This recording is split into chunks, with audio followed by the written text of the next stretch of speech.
And even when they did that, he wasn't even healed up to 100%. I don't like this. Clark, you're at 90%. Like he's a goddamn Tesla or a cell phone or something. Like, Clark, you're at 80%. You can't go fight. We never really heard these things. If he took a licking, he took a beating, fine, he's going to get up and he's like, I'll be all right, I'll slowly heal or whatever. When he fought Bruce in BVS and he got hit with the kryptonite, John, he woke up, he was kind of weak, but then he was able to go full on and fight Doomsday. There was none of this 75%, 60% kryptonite poisoning. I just wanted a good Superman movie. And by good, I mean better than Man of Steel. All right, what's going on? Welcome to episode X of the podcast. It's in the middle of a little bit of rebrand, but while we're here, I wanted to talk to y'all about that Superman movie. Don't mind the set because normally, no, I'm not on this kind of set, right? But I wanted to talk about the Superman movie. It's been out for a while, a lot of different creators, a lot of noise, a lot of buzz surrounding the movie. It's polarizing. You either liked it or you didn't, or you either thought it was okay, or you might have found yourself, if you're a little bit more into the comic book scene or just comic book movies altogether, that you're like, well, to be very honest with you, I preferred Man of Steel. Now, I'm not even going to warn you for spoilers. It's been out for a while now. I'm pretty sure the movie's been spoiled. I'm pretty sure you've seen so much on it. If you're watching this podcast here, then, you know, the nuances of the show, or I'm sorry, of the movie really isn't foreign to you. Like, you've seen the good and the bad with James Gunn 2025 Superman movie. And I did release a little mini vlog, although I took it down and ended up with a copyright strike, or not a copyright strike, but a copyright claim. And I also think it affected the reach. So it don't matter. I knew we were going to go deeper into it here in a more, productive conversation around the movie. And in that mini vlog, I did say that I enjoyed it up to a certain extent.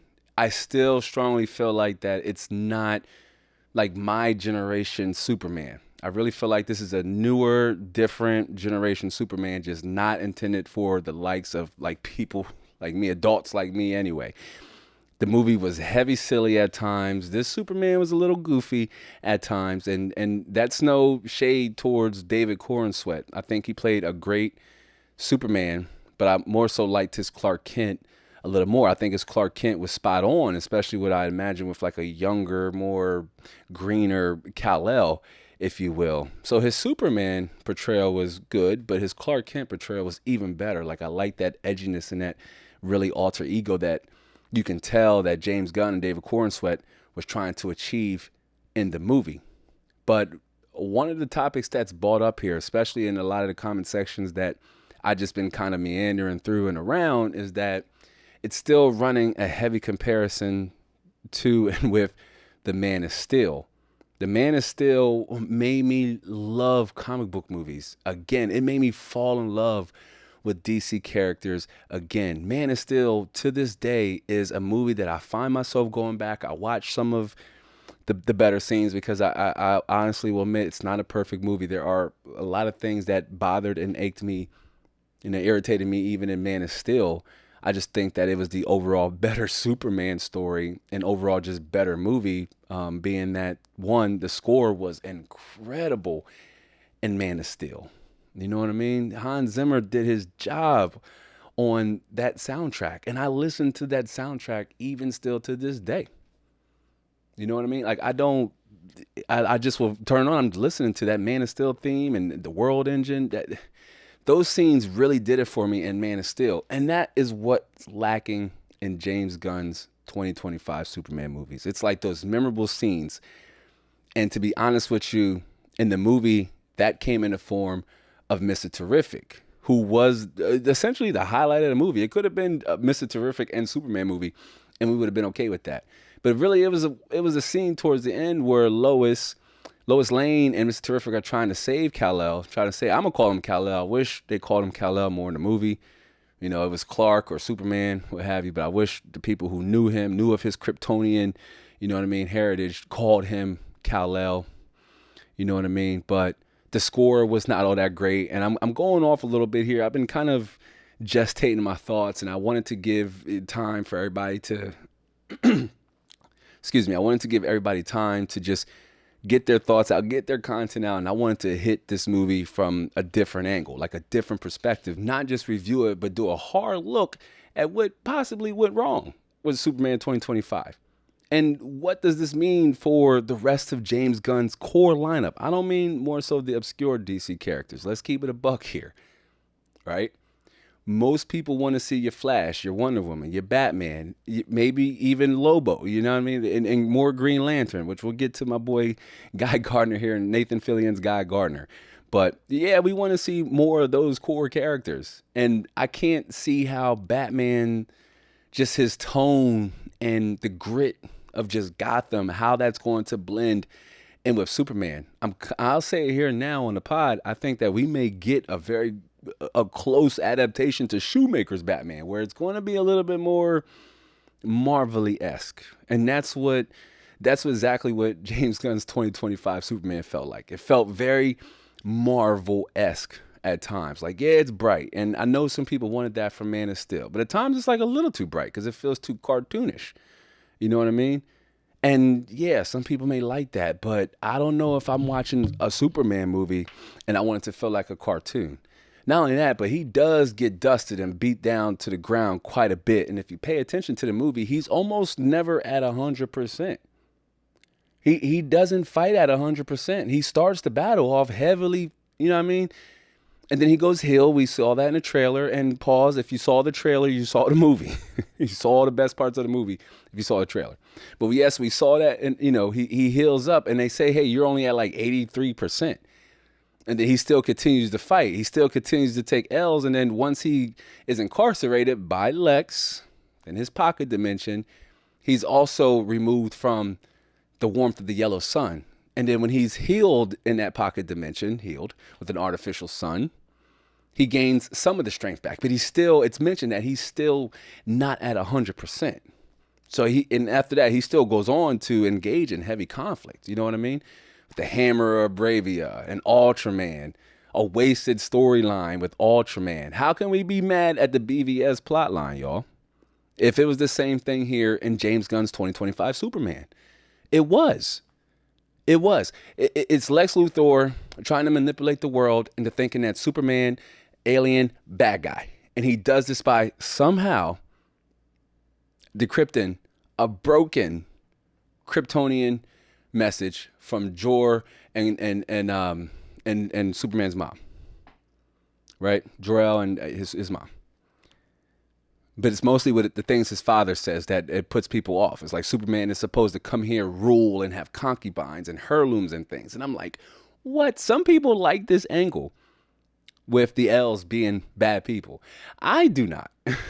I do not. We're borrowing right from the Dragon Ball storyline with Goku coming to Earth to, he's supposed to rule it and what have you. If you look at Goku, if you're familiar with Dragon Ball, if you look at Goku's origin story, it's the same as Kal-El's. Just slightly manipulated, but essentially they are both aliens. So it's hard to really call Kal-El an immigrant by definition when he's more so an alien, by definition meaning not from Earth. He technically is an illegal alien. Even if he did come from Krypton, he should apply for U.S. citizenship. But that whole, all jokes aside, that whole angle that they're trying to portray, that, Superman bad, and the whole, the whole metropolis just turns on Kal-El so quick in the middle of him saving people. They believe this message. Don't question how Lex got it. Yeah, they kind of say, well, it's been, verified and corroborated by some of the top linguists in science that the world knows. But that still doesn't say, like, if we're talking in a courtroom, there has to be, 100%. Like, we have to rule out all possibilities that this is even true, or that this is something that Kal-El himself knew. Because it does get a little weird with the plot once you start thinking about it. One, if, and Lex does address this by saying Superman was grooming the population, but that still doesn't make sense. He's saving people. So he's saving people to turn around and be like, now I'm going to conquer Earth and take all the Earth women and build an army of half Kryptonians. Strong, fast, you know what I mean? All that good stuff. But he saved people for 3 decades that it's annoying that the movie even started off with narrative exposition, 3 decades, 3 years, 3 months, 3 hours, 3 minutes, or something like that. That's how the movie opens up. So frustrating. So frustrating. This is a Superman movie, for crying out loud. Since he's already been doing Superman stuff for all this time, why not? Why are we not starting out with some of his past feats that he's done and just do a time jump to him fighting the Hammer of Bravia, which is this made-up character for 2 made-up countries and a made-up conflict that, yes, has a lot of heavy political undertones for some of the world current events that are going on right now. A lot of that stuff could have just been left out for a comic book movie that's meant to help you turn your brain off, first of all, from reality and just enjoy, these characters doing things that most of us aren't capable of doing ever. There's never a Superman, right? And speaking of characters, again, let me go to my boy Guy Gardner, because it's a hate-love relationship I have with James Gunn and Guy Gardner. For one, did not like the suit. All the costumes were trash. David Corenswet's costume, again, he's a nice-looking dude, cut, heavy, muscular, looks athletic. His suit should have been a little bit more fitting. It should be tight, like Henry Cavill's Superman. His suit was, again, the muted colors are what they are, and that's largely in part to what Zach did in post-production. But we could still have achieved, Man of Steel's quality of suit with brighter colors. The brighter colors are welcoming. It gives me New 52 vibes, and I like that. The underwear outside the pants, you either hate it or you love it. You really don't care enough, because I noticed in the movie a lot of the shots they kept above the waist of Kal-El anyway. They really didn't show him. A few times, yes, him walking like he was locked up. You see his full body, but for the most part, you see a lot of his chest and up. So the underwear argument, if me personally, I like Zack Snyder's Man of Steel costume. I didn't notice it immediately when I'm like, oh, he's not wearing the shorts. At the time, I'm just like, oh, cool. This modern Superman, his costume looks good. His costume looks great. I'll take it. The blues is a little dark, but overall, I thought it fit, what DC was known for at the time. And it's that dark, that grit. Man of Steel was following up from the Dark Knight trilogy, so it had to kind of follow it up with that same level of griminess that we saw in the Dark Knight that we will never see in a Marvel movie. Closest we might have got in a Marvel movie was like Winter Soldier and maybe here recently with Thunderbolts. But for the most part, the tone of the movie was all over the place, right along with the costumes that we were talking about, the costumes. And they were supposed to, I guess, fit the tone of the movie. But Guy Gardner's Green Lantern costume, I'm like, what is this?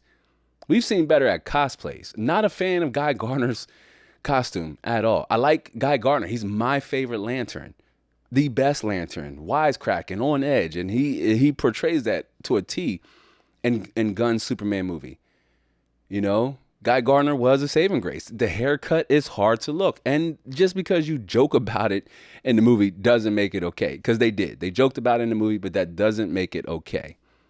But his costume was not great. The Green Lantern effects seemed like they could have been done better. It just seems like it was missing the magic behind building Green Lantern constructs. It just really did. But, Guy Gardner's Green Lantern was welcoming.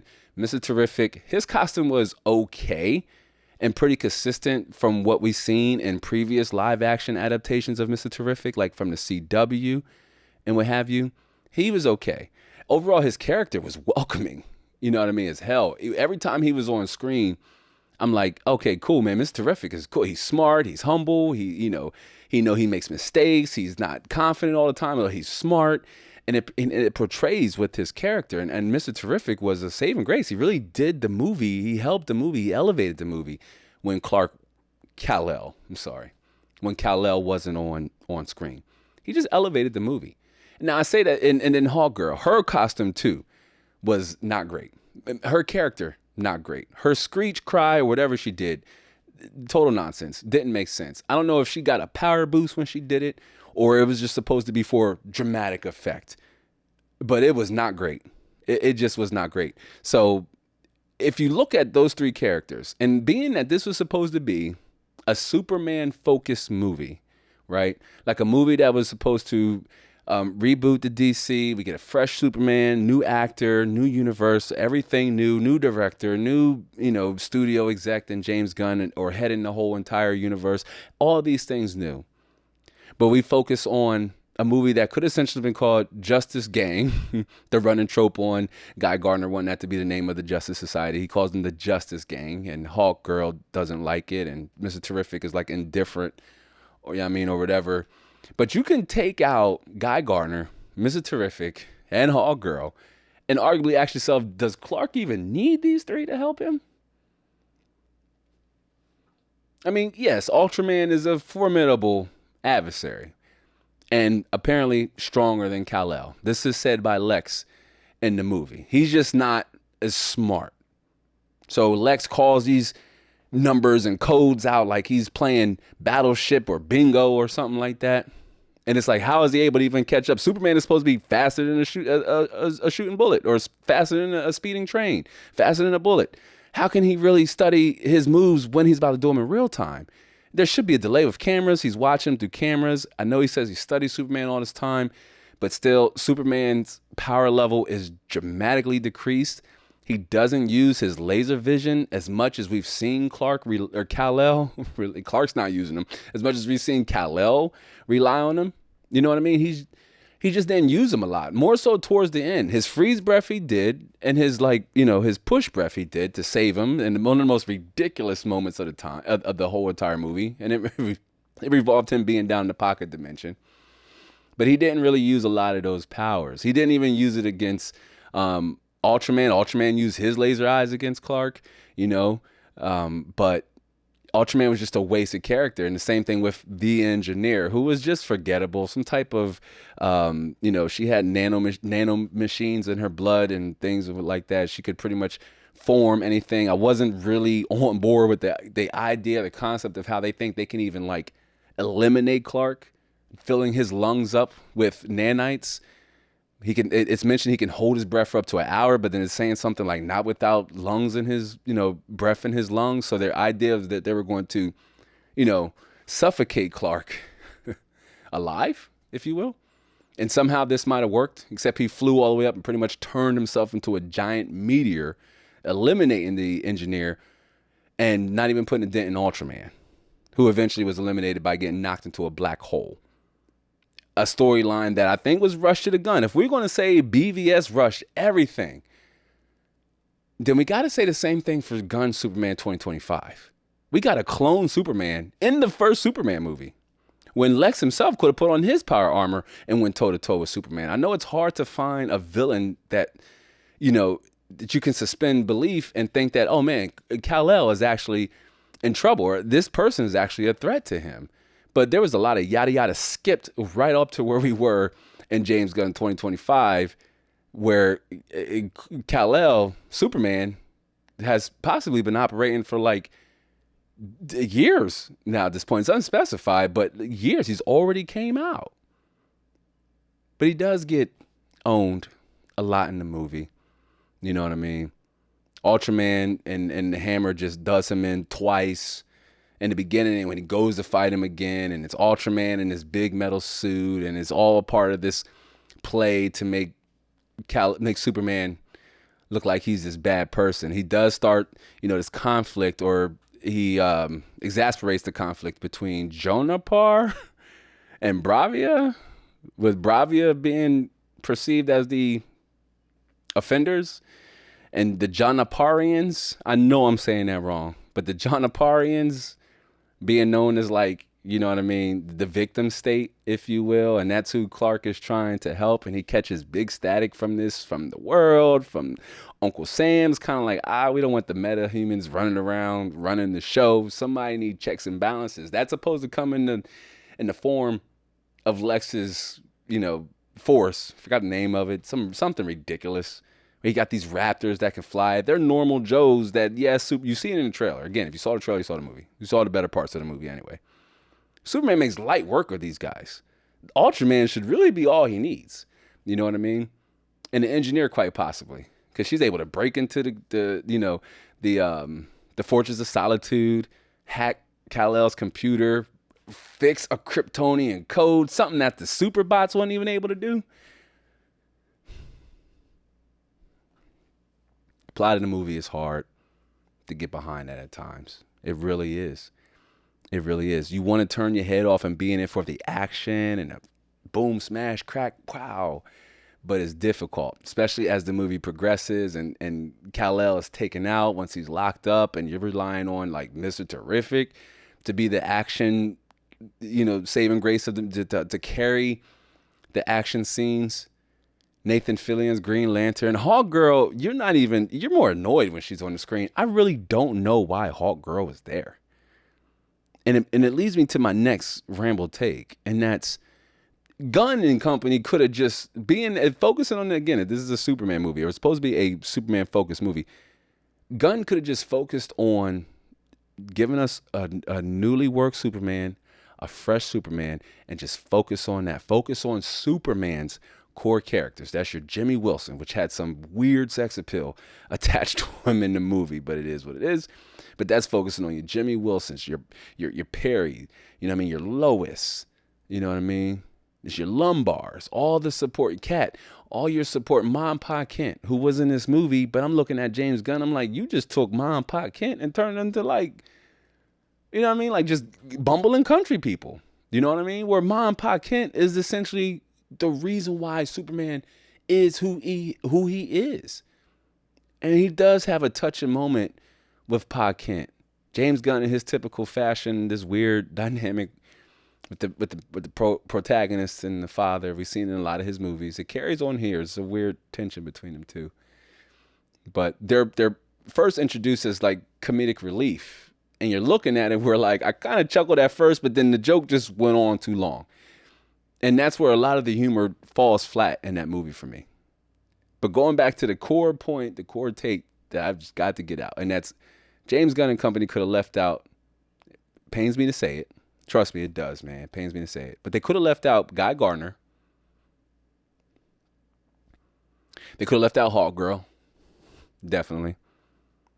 Mr. Terrific would have been nice maybe as like it just come in, I'm here from like for the tech sciencey stuff. Maybe just to come in and save, Superman. But they're so into the movie, you thought this might have just been a Justice Society or Justice Gang movie.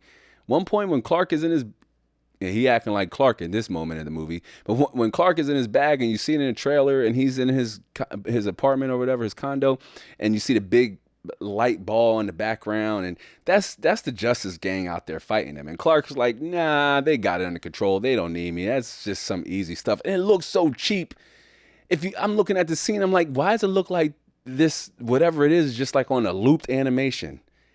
It wasn't like causing, it's just fighting in one spot, rotating, just shooting beam, you just see people doing, it looked ridiculous. And if they're able to do that without Clark, why do they even need Superman? Why does Superman need them? The giant, kaiju looking thing that grows from something the size of like a toddler or something, like 24 inches or something, it's small.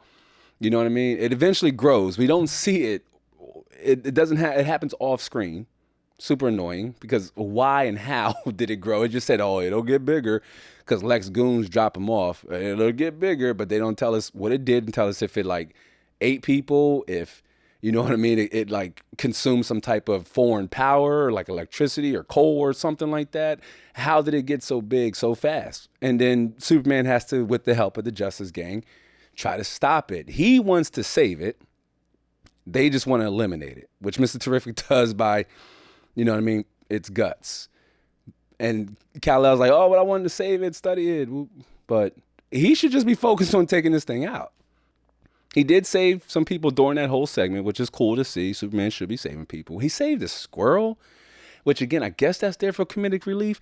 But if you haven't seen the movie, or if you have, but if you haven't, and you do, you'll get what we're saying here. And if you have seen it, you know exactly what I mean. But towards that whole scene, and when this rift is being imparted through Metropolis, you've got to imagine there are plenty of animals, bugs, people possibly even dying. At one point, I think the movie says, 0 casualties because of some evacuation. But I'm like, this thing is taller than most buildings, and it's just stomping. Its tail is flying around.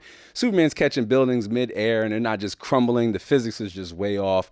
And he saves one lady in a car. To me, it looks like he almost took out a dog by just using his ice breath to move it out the way. But the dog did not look happy it was saved, man. I'm like, wait, what?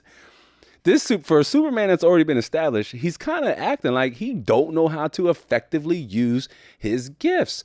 He's fast. He's strong. He has laser eyes. He has a freezing breath. He has like a push breath. You know what I mean? And he can see through anything but lead. He kind of uses X-ray vision here and there. He used it against the giant kaiju to see Mr. Terrific, T-balls going into his stomach to, make him go boom. He did use them there, but he really didn't use them for a tactical advantage. He was getting beat up by Ultraman. You know what I mean? Almost all the time.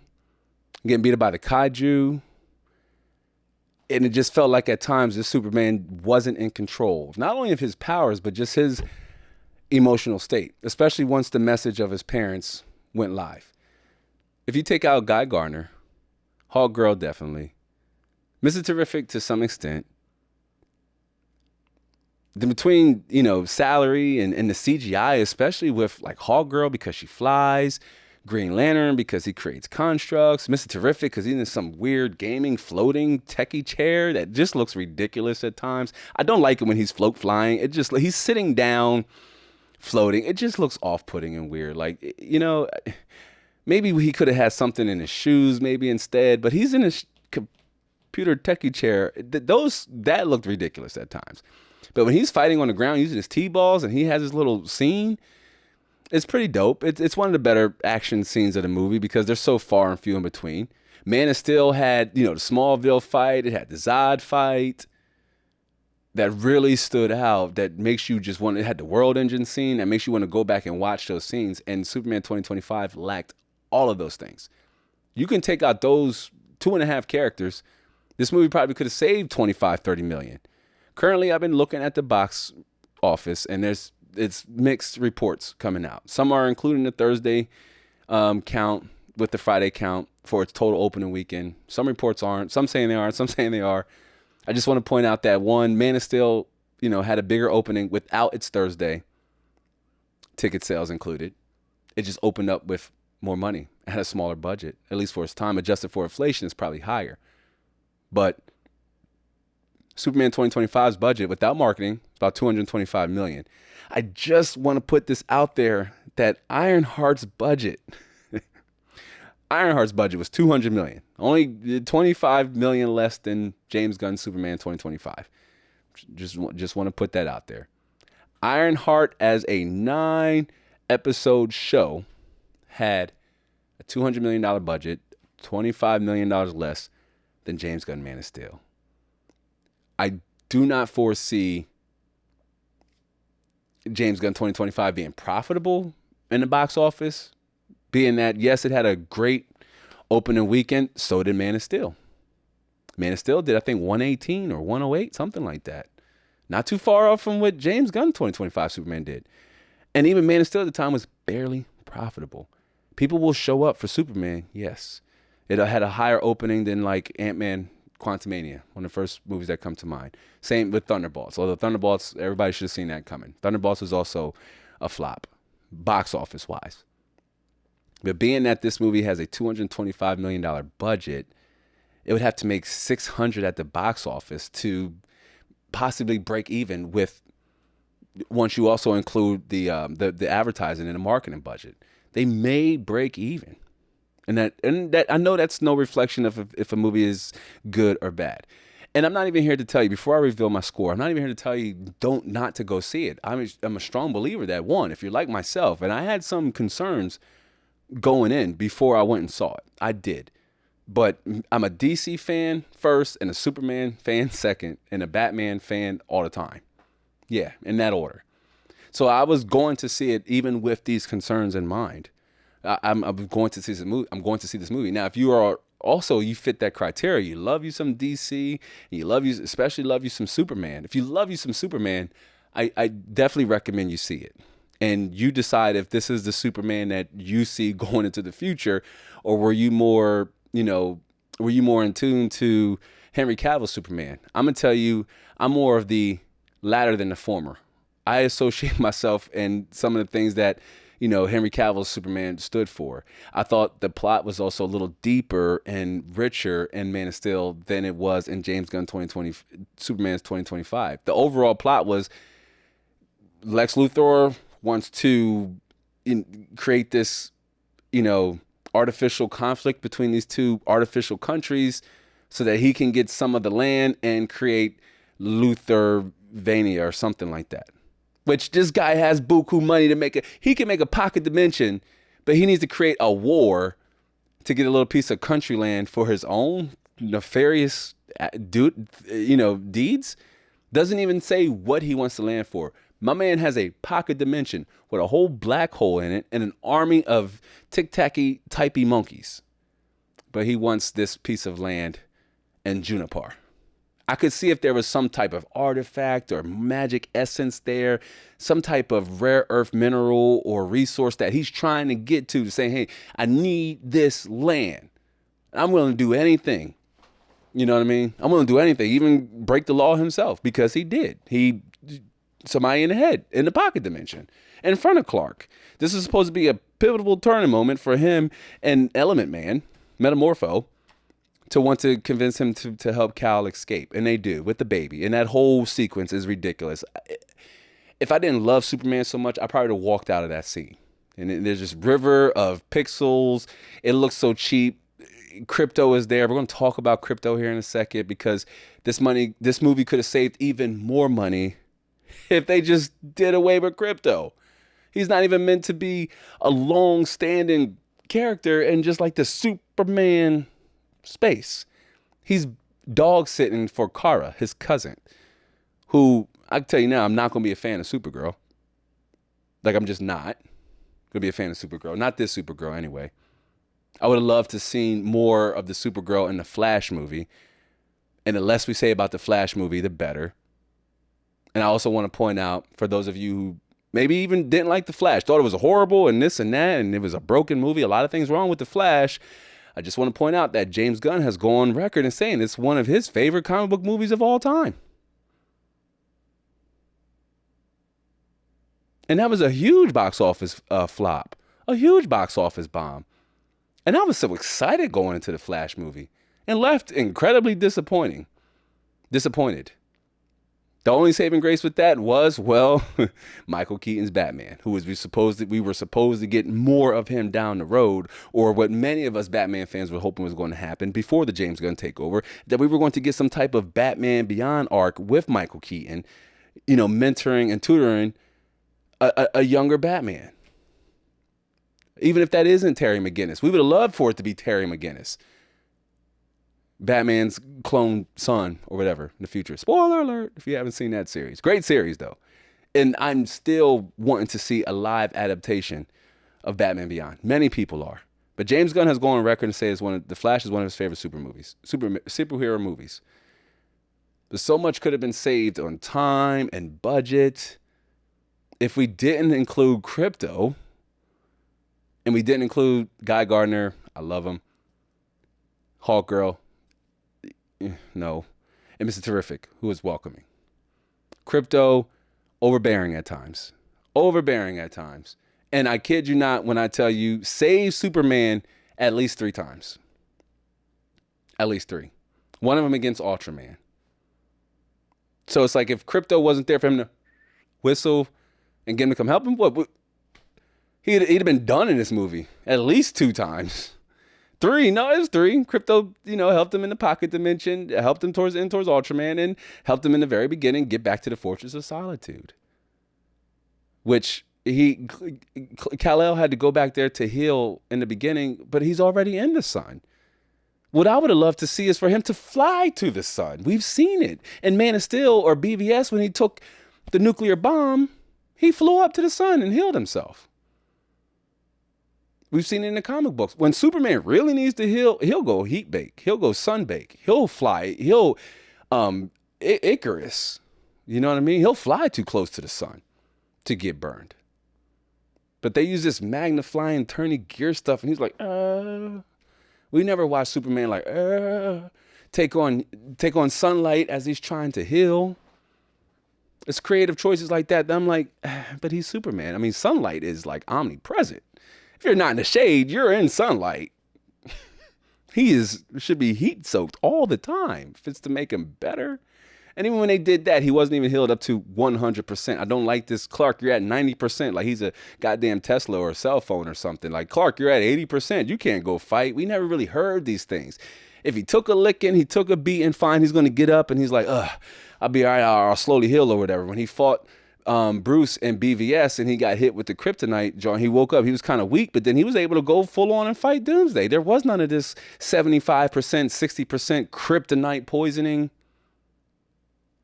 Yes, that's why he had to go back to Smallville. It's because Clark got kryptonite poisoning. Okay, yeah. He's exposed to kryptonite for a lengthy time with no yellow sun to rejuvenate him, to regenerate him.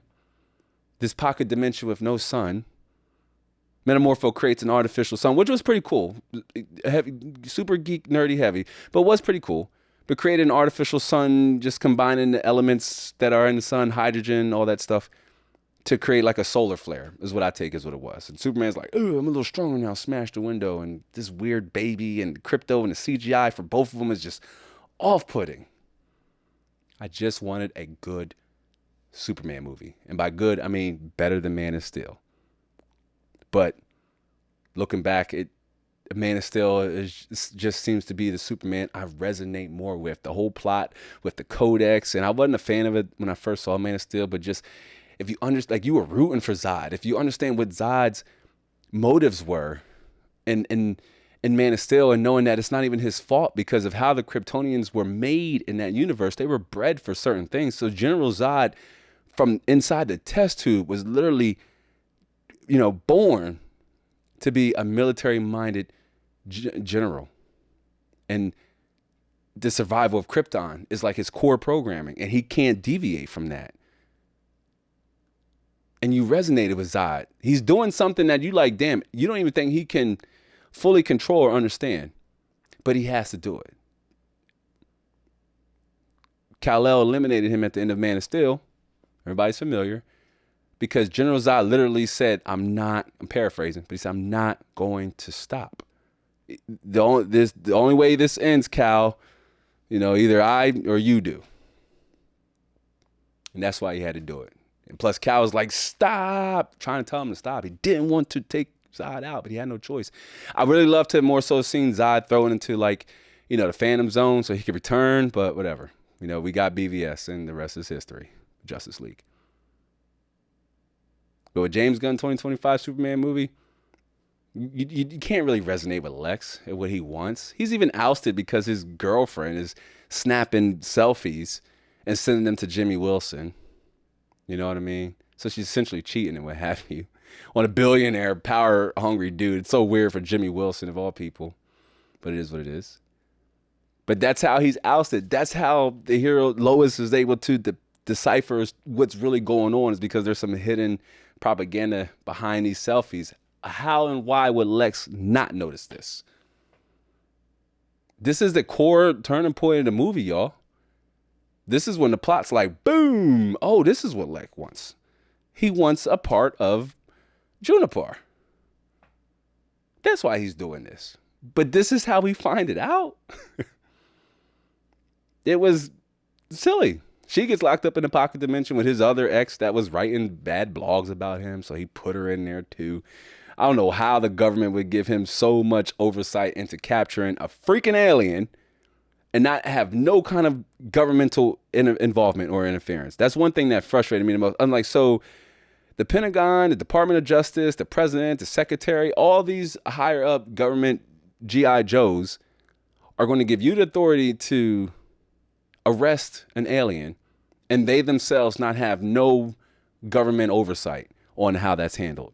Because Lex does what Lex does, and he takes Superman, Kal-El, Clark, and throws them in the pocket dimension without due process, which is messed up.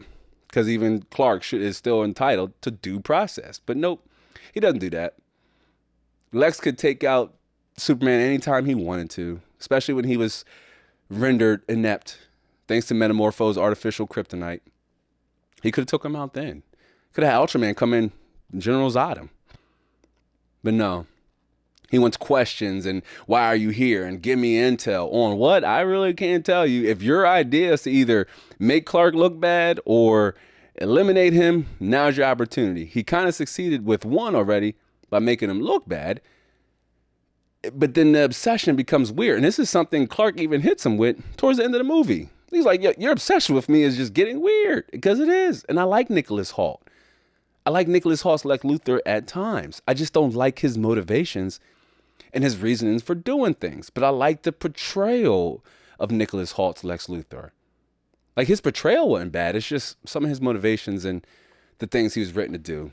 Krypto coming in at the end and having that silly scene, smashing Lex Luthor up and down, just took away from the brevity of the scene and the message that Clark was trying to get through. I just didn't think it was necessary. I'd have loved to see Lex escape and not even face all that. But he is locked up towards the end. Whatever's going to happen from that, who knows? Kara does come up at the end, you know what I mean? She is intoxicated, which apparently, like Clark said, she goes party on red planet, planets with red suns. Okay, but now she's back at a yellow one. That doesn't mean she should be drunk anymore. She should be sober or sobering up.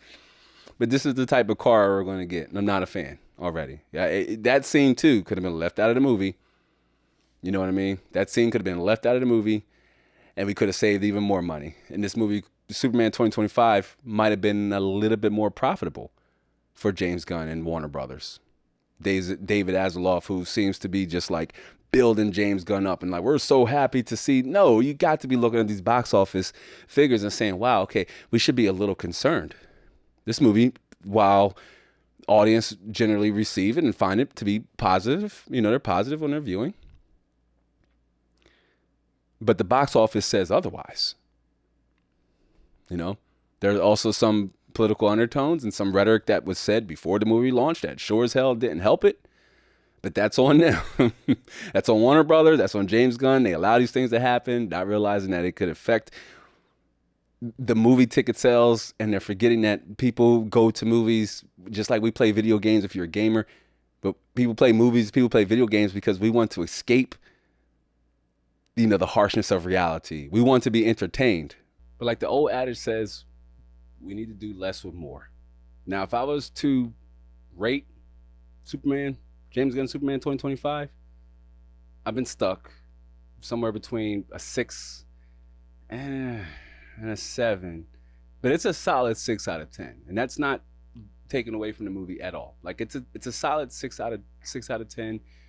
I don't really like doing decimals, 6.5. It's there. It has moments that, it does a lot of the things that Man of Steel didn't do right. But then it does a lot of the things wrong that Man of Steel did do right. So it's like a hard trade-off. But that's where I'm at with it. It's like a solid 6 out of 10 that I would recommend you see. In the movie theater, that all depends on how big of a Superman DC fan you are. If I'm going to recommend, you see it in the movie theater or you wait to see it.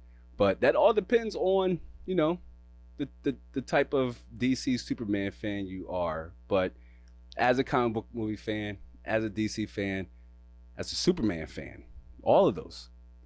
And yes, I do recommend you watch James Gunn's Superman film and, have your own, formulate your own thoughts and opinions on if the movie, did all the things that you needed to for a Superman movie.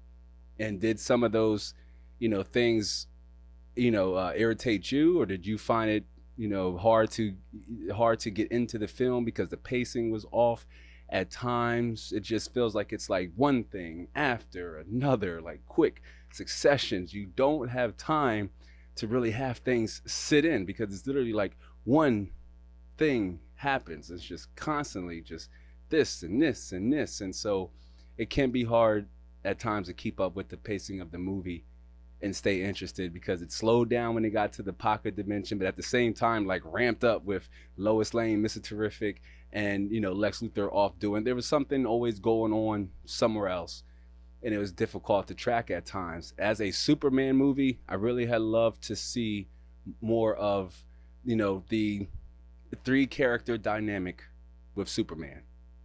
That is, you have the persona of Clark Kent, you have the persona of Kal-El, and then you have the persona of Superman. Superman identifies with both of those personalities, both Clark and both Kal-El. Kal-El heavily identifies with his Kryptonian side, and Clark heavily identifies with his Earth side, his earthly parents, Ma, Pa, Kent, Lois, Lombard, Jimmy, all the people that he is surrounded by that makes him feel human. But when he wants to feel Kryptonian, he surrounds himself with Kryptonian tech. And he wants to be that beacon of hope, which isn't mentioned in the movie. I guess the S doesn't mean hope anymore, whatever. But when he's ready to be that symbol, then he's Superman, and he embodies both personas. That's what I want to see going forward, and whatever happens next for Superman. No post-credit scenes. In fact, the post-credit scene is him and Krypto sitting on the moon. I've seen it, we've used it, and when we did an episode a few months back. So it's not even anything new. It was nothing really truly progressive that really got you excited for the next movie. And DC never really did that Marvel X style. Anyway, they just didn't. That's not their thing, and that's okay. I guess it would have been nice to see something, maybe like, Bruce, and there was a subtle mention of Gotham City, but nothing too heavy, being that Gotham is a pretty big city compared to Metropolis. You know what I mean? So I don't know. Just like Central City is to the Flash. No mention of Central either. Big kaiju, all these things going on. There's other metas. They say metas are this big thing. You would think the only meta-humans they're referring to is Guy Gardner, Hawkgirl, and Mr. Terrific. Mr. Terrific is a human being, not even really a meta-human. I don't know why he's grouped into that. Hawkgirl is like a alien goddess, immortal being character. And Guy Gardner, yes, he has been in bed with other aliens, but he's essentially a human with a magic ring. And Clark is an alien Kryptonian who, if you throw him in front of some red sun, he's about as normal as you and I. And that was about it. You know what I mean? Metamorpho, okay, he probably is a meta-human. Ultraman is a clone. And if Lex was able to clone, one, why not two? He didn't mention that he couldn't. The procedure only worked one time. He didn't mention that. So why not two? Why only one? To me, Ultraman looked like he could have took out Clark whenever he wanted to, but he never stood a chance, especially when Ultraman was in his Hammer of Bravia, suit or armor. He's like untouchable. Clark couldn't hit him. He couldn't get next to him. It was awkward. Like, fly and tackle up to this. Nothing, man. Nothing. That's what pulls the score down for me. And the score, the costumes being poor, Superman getting licked up and down the street all the time. These things really drag the score down for me. And as much as I wanted to love this movie going in, all it made me want to do is go home and watch Man of Steel, which I did. So we got a lot to talk about. Fantastic Four is coming up right around the corner, in the middle of a rebrand. So I appreciate all y'all. If you stuck around to this podcast, kudos to you. All the way to this episode, I'm sorry. You got that little bit of tea. But yeah, we're hold the real now. Hold the real. Because it's kind of like, whoa, hold that real for a second. Let's talk about this movie, Recommend, watch, wait, movie, see it in cinema, what have you. That's what the podcast is slowly evolving to. So next week or this weekend, it'll be Fantastic Four. We'll do a deep dive and talk about Fantastic Four. But if you've seen Thunderbolts, you kind of know how Fantastic Four is going to end. It's wild how they did that. We'll talk about it in the Fantastic Four episode, but I just wanted to get these thoughts out on the Superman movie while they were still fresh in my head. And I really don't have much else to say about the movie other than everything that was laid out here in episode X of this podcast. Those were my biggest gripes with the movie and some of the things that really held it down. The soundtrack does sound like it was made, no disrespect to the composer, but it does sound like it was made in like a garage band or something, Fruity Loops or something like that. It was nothing like, that made you made you like, oh yeah, that's Superman right there. Oh, he's doing it. It just wasn't there. His face was in the concrete, so we couldn't get it. Kal-El's face was in the concrete most of the time. his biggest adversaries was Ultraman by way of the Hammer of Bravia, and Ultraman by not way of the Hammer of Bravia, and the giant kaiju. You know, in terms of who can match feat for feat, strength for strength, bout for bout with Cal, it was just those, those two was his biggest threats. You know, and of course him powered down by kryptonite, anybody's a threat.